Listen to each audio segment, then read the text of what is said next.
You're listening to Entrepreneur's Enigma, a podcast about the ups and downs of the entrepreneurial journey. Every week, your host Seth Goldstein interviews entrepreneurs from all walks of life about their entrepreneurial journeys. From store owners to Fortune 500 CEOs, we all have stories to tell. So sit back and join us for the next 20 or so minutes while we explore the entrepreneurial world.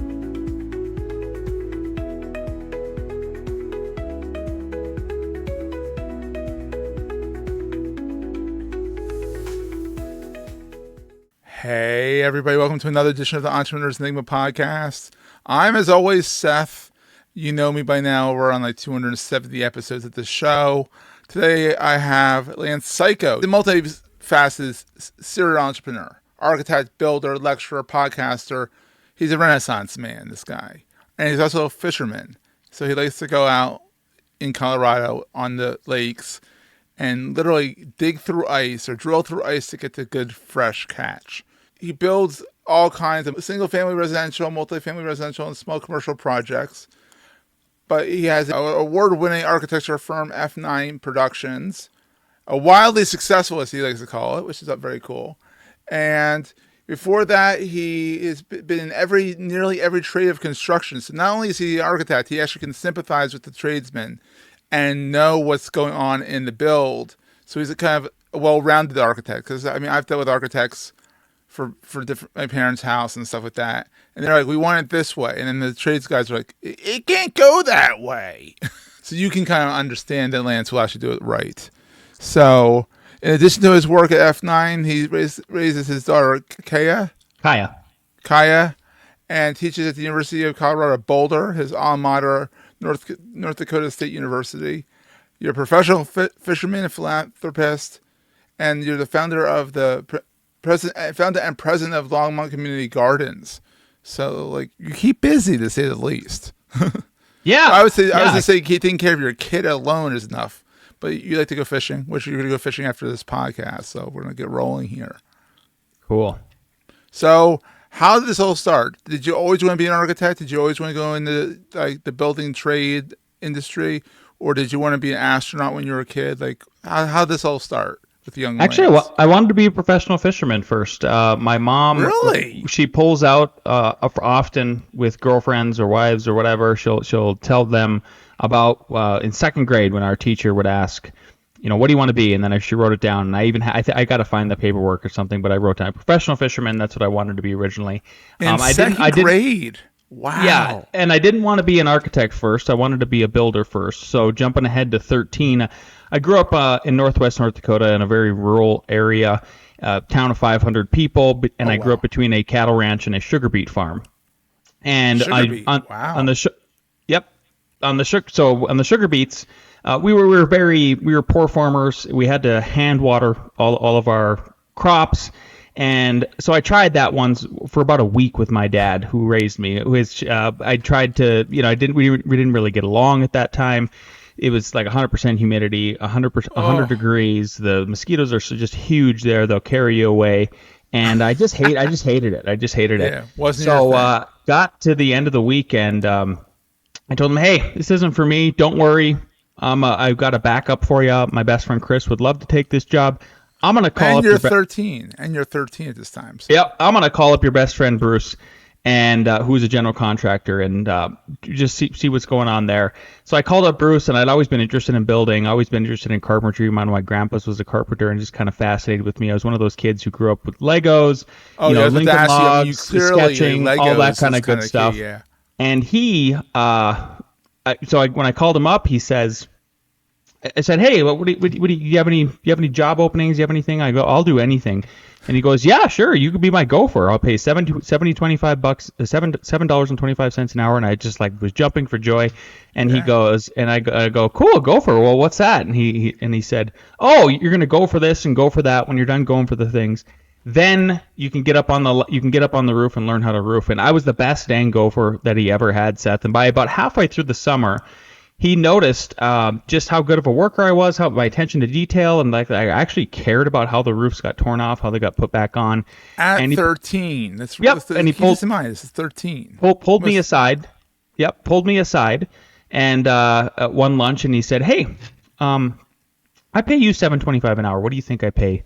What do you think I charge the customers? And I go $7.25 an hour, and he laughed, and I was embarrassed, and I was like, didn't understand why, and he goes, no, well, that's not how it works, and he explained to me how service-based industries work, and there's a multiplier effect that you have to have, right? So you're charging, if he's paying me $7.25 an hour, he was charging the clients 2 or 3 or 4 times my labor rate, and I go, well, that seems like you're like, why are you doing that? It seems like you're ripping them off, and he goes, no, this is how it works, and he explained overhead, he explained profit, he explained downtime, he explained risk, he explained insurance, and that was my first interaction with any kind of person who was entrepreneurial in my life, and looking back on it, I had read about 10 years ago the book Rich Dad Poor Dad, and after I read that book, I had a reflection about the whole situation. I was like, oh, I had the rich dad and the poor dad. I didn't even know that until I read that book, and that my poor dad. Yep. We're gonna take a quick break, hear from our sponsors, and get right back to the show. My poor dad was my dad who raised me. God bless him. Like, he put food on the table and all of that, but his mindset was, if anybody's read, your listeners have read the book, they'll understand where I'm coming from here. And then my rich dad was Bruce, and the way they thought and talked about money was vastly different.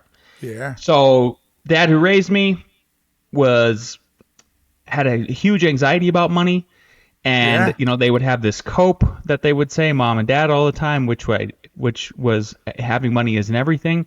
And I just hated it, and I didn't realize why I hated them saying that until, again, about 7-8 years ago, one of my favorite rappers, Kanye West, finished the lyric for me, and finished the sentence for me with one of his lyrics, and that was, having money isn't everything, but not having it is. And I went, oh, that's Boom. why I hated it so much. Yeah. Yep. And so my dad, then Bruce, it wasn't that he was rich, it's just he didn't have this anxiety around money. Yeah. So at the end of the summer, I said, hey, Bruce, how do I become you? Like, that's what I want. I think this is what I want to do. And he was, and he goes, well, he said one of the most bravest, coolest things I think a man has ever said to me. And he goes, you don't work for me next summer. And this is telling a young kid where it's hard to find good help. Yeah. Confidently, you don't work for me next summer. And I go, what? And he goes, yeah, you got to work for a different general contractor every single summer now. Exactly. And learn from everyone, get their knowledge, and build upon it. It's brilliant. I was actually one of the scariest things for him to say, but also probably one of the wisest. Wisest. That's the word I was looking for, Seth. Yeah. I've been looking for that for a while. Yeah. So from 13 to 21, that's exactly what I did. Every summer I'd go work for a different GC. I graduated high school and went to 2 years for tech school to become a building contractor. And we got to the end of my stint there at North Dakota State School of Science at Wapaton. And for the first time, I was a straight A student because I got to pick what I wanted to do. First time, because you love what you're doing. It's not work. It's oh, I'm learning something. This is great. Oh, I understand what they're asking on the test. It's brilliant. Yep. I got to the end of my 2-year stint there, and a capstone was we had to build a house with our team, and I started looking at the blueprints. That's a fun project. Yep. And so I got to looking at the blueprints, and the word architect popped up in my head, and I hadn't even thought about it before. And a light bulb went off, and it went, I like going to school all of a sudden. I figured out how to monetize it. I've got all these scholarships, and I just want to keep going. And what if I became an architect next? Because if I became an architect, that could be my sales funnel for all the building stuff.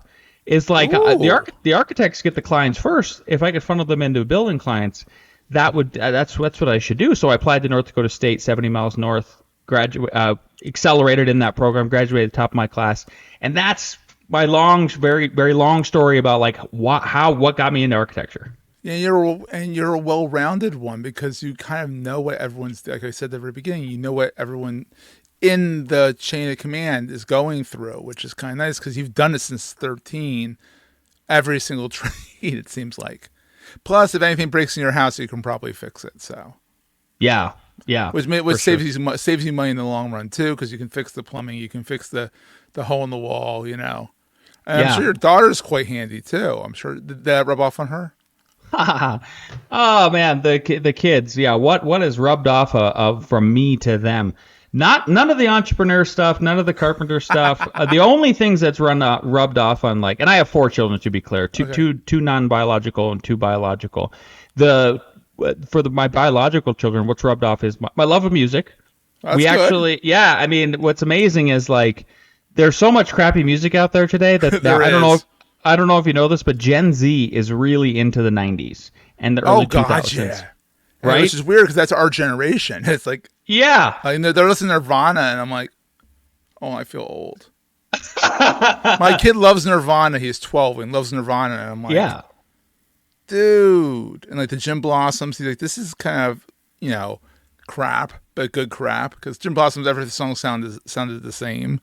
But, it was good crap. You listen to one song, you can listen to it and kind of fall asleep to it. So, yeah. Yeah. So that's what I bond with my kids, and what rubs off is like music and art, and that's about it so far. I'm trying to get my daughter. Yeah, I'm trying to get my daughter into believing she can be. I took her up to my alma mater, North Dakota State, last spring break last year, and had her tour the interior design department, the architecture department, the art department, like trying to plant some seeds. So yeah, because how old is she? She like 12, 13? 16. Oh, so she's got to really start kind of planting the seeds and kind of know what she wants to do when she grows up. Yep. Oh, that's a fun age.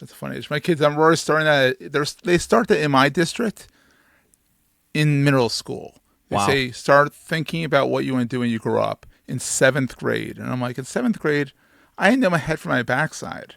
Now they're like, plan for the future. And I'm like, oh my God. He wants to be a game designer. So I'm like, go for it.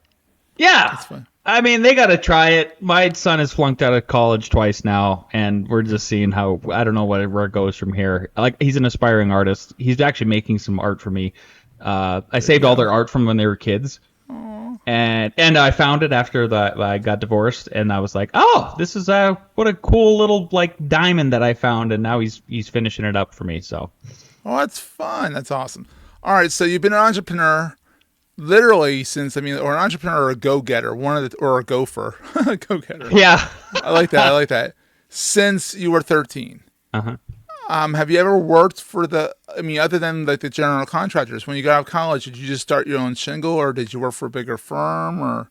That's a great question. Yeah, I actually interned for a firm when I was in college for about a year, a summer, and then like throughout the year, and I ended up quitting that internship, and everybody was shocked at the firm. So it was a small firm; it was like 10, 12 people. Yeah. And they were like, I ended up quitting, and they go, why are you quitting? It's so hard to get an internship. One that's paid too is extremely difficult for architecture. I ain't getting paid ones. And I go, well, I want to concentrate on my thesis because I want to win the Peter F. McKenzie Award, which is the award they give out at the school I went to for the best master's thesis. You had goals, yeah. Yep. And so I quit that. I'm grateful for the opportunity and get the experience and all that. Learned quite a bit, but that's what I did, and then I ended up winning. So I was kind of proved myself right. When I graduated in May of 2008, this was right before the Great Recession hit. Yeah, and best time to start a business, honestly. That's when I started my business. That's when I started my business, Goldstein Media. I started in 2008 because you know why? No one else was going to hire me. Bingo. Yeah. Exactly. Yeah. So I pounded the pavement and finally landed an internship in Colorado in that fall of 2008. Lasted 9 months, and then I got laid off. And that's exactly why I started my firm. Was exactly what you just said, Seth. Is like I go, first of all, I didn't ever want to be put in that position again, where I was dealing. But like subject to somebody's awful decisions, and that's what those two boneheads who tried to run an architecture firm were doing. Was just they're just horrible, and they're so bad actually that like now the firm is defunct. They don't even exist anymore. Like one split off and is doing his own thing, and the other one is trying to be a builder. So same thing. I was like, the only person that should ever lay me off in the future is me. That's who should lay me off. And it's one of my other goal tertiary with that is like, we're 15 years strong and I've never had to lay anybody off. I am really trying to do that hard, and which is very difficult in architecture, construction, engineering. Like it's a very up and down seesaw. Yeah. And it kind of goes parallel to entrepreneurship. Ups, down, ups, down, ups, down. And then construction, like, sometimes it's like, now we're in a dearth of like homes, and now it's like, okay, now we need to build more, but then we're like, we have too many, we have a glut, and it's like, make up your mind, people. So, so in your mind, what's the best thing to being an entrepreneur? Oh, the freedom. But you got to have discipline. So it's like you were talking about in your intro, you know, or even before we started recording, like, hey, you been fishing? And it's like, yeah, yesterday I did. Because I took care of all my obligations professionally by 2 p.m. And like, now I'm going to go hike, get outside. It's healthy in all the ways. Go fishing, get myself some dinner, hopefully. And I'm going to do this. Dinner. Yep. I'm going to do the same thing tonight, same thing tomorrow. That's what I love about it, is like the freedom and then the creativity that can come with it. But the discipline you got to have in order to be able to do that. It's tough to be your own boss, especially when you're a boss. I mean, you've employees, right? So you have to kind of have to lead by example too. So get your stuff done, then have fun, but like get your stuff done. Yep. So on the other side, what keeps you up at night besides your kids and all that stuff? Because they keep you up at night all the time, I'm sure. Nothing really? At this point. Nope. Yep. Why would? Yeah, I have nothing to worry about. I put my full faith in God, and like I recently stopped drinking alcohol, and now I sleep like a baby. Yep. 35 days completely clean. It's amazing when you stop. I mean, alcohol's yummy, but it's delicious. Sleep, but you don't sleep well on it. No, it's like the worst sleep. I know, and I actually love a glass of red Malbec. Like I will, it's just like, gosh, it feels so good after work too. You know, like there's a good body buzz. You sleep like shit, and then So there's nothing that actually keeps me up at this point. I've been through a lot of battles already that sort of given me. You know, one of the things that helps with that is like one of my favorite books that I like to recommend to people is Marcus Aurelius's Meditations. That's a good one. Yeah, and so if you read that and you understand Stoicism, not in the sense of me and Seth are just looking at each other and not talking. It's understanding what you can control in your life, and then like not letting those externalities, like let's say a presidential election, affect you to the point where you're just going bonkers. You know? Yeah, and that's why that's what I'm struggling with now. It's like I keep things on very short leash. My wife is upstairs. She is watching political things all day long. I'm like, honey, you can't do that. Like I check in on the news once a day. Shake my head, say oy vey, and then go back to my work, you know, and like pace yourself and that kind of thing. And then what is the most important thing to carry with you all the time? Say that one more time. What is the most important thing to carry with you all the time? Oh gosh, my phone, I guess. Or a fishing pole. I've even like started. The thing I've started doing is like I have on my vision board for this year, get in the best shape of your life. I'm 42 and I'm really trying to like actually finally get some mass to my upper body. But the cardio too. And so I've started tracking my steps, and now I'm like obsessed with it. I'm like, I got to get. You hike out to go fishing, and that's got to be a lot of steps and a lot of cardio too. I've been averaging. So like so far I've been tracking it now. It's coincidental with me giving up alcohol in my life too. So 35 days I've been tracking this, and I'm averaging over 10,000 steps a day. Bravo! Thanks. Bravo. That's an accomplishment, and it's fun when you realize that you're like, I walked 10,000 steps today, and like when you don't pay attention to it, it just happens. You're like, that didn't feel like 10,000 steps. And then but also if you're going out fishing in the wilderness, you're gonna get your 10,000 steps in. No doubt. Some days I get 30. Some days I get 30,000 in when I do those crazy hikes. Like one I did it was a 12-mile hike about 2 weeks ago, and I got 30,000 in one day. It was amazing. Bravo! And I bet you it felt great. You had the air's thin up there, so you're probably used to it. So, but like got the hiking adrenaline high going. What? Yeah, I get a hiking high. Oh yeah, absolutely. And it's gorgeous in Colorado. It's like, and you get to sit and then you get to chill for a little bit while you're fishing, and then you can hike out and out. It's brilliant. Mm-hmm. That's a great thing. So Lance, where can people find you online? Where's your no pun kind of intended? Where's your watering hole? Online. I said that, I was like, oh yeah. It's all good. 3 different places. Yeah. If they go to InsideTheFirmPodcast.com, they can check out our show. We've about 700 episodes deep. We've been doing it for 8 years. Bravo. Thank you. Yeah. And then you can go to LinkedIn.com. You can search for me. I'm the one and only Lance, Lance, last name Cayko, Cayko. I will link in with you, and then you can go to f9productions.com if you want to check out all the things we're doing. Sign up for our newsletter. That's awesome, buddy. All right, we're going to let Lance go fishing. And it's been so much fun, Lance. I'm glad we finally got to do this. We had a lot of reschedules, but you know, the life of entrepreneurship is what it is. Yeah. Thanks for having me. All right, Lance. Go fishing, go catch your dinner, which is the best way. Fresh dinner. It's nothing better, right? Yes, sir. Yes, sir. And we'll see everyone next time. That was a great show. If you're enjoying Entrepreneur's Enigma, please consider giving us a review in the podcast directory of your choice. Every review helps us reach new listeners. If you like Entrepreneur's Enigma, consider the other shows on the Marketing Podcast Network at marketingpodcast.net.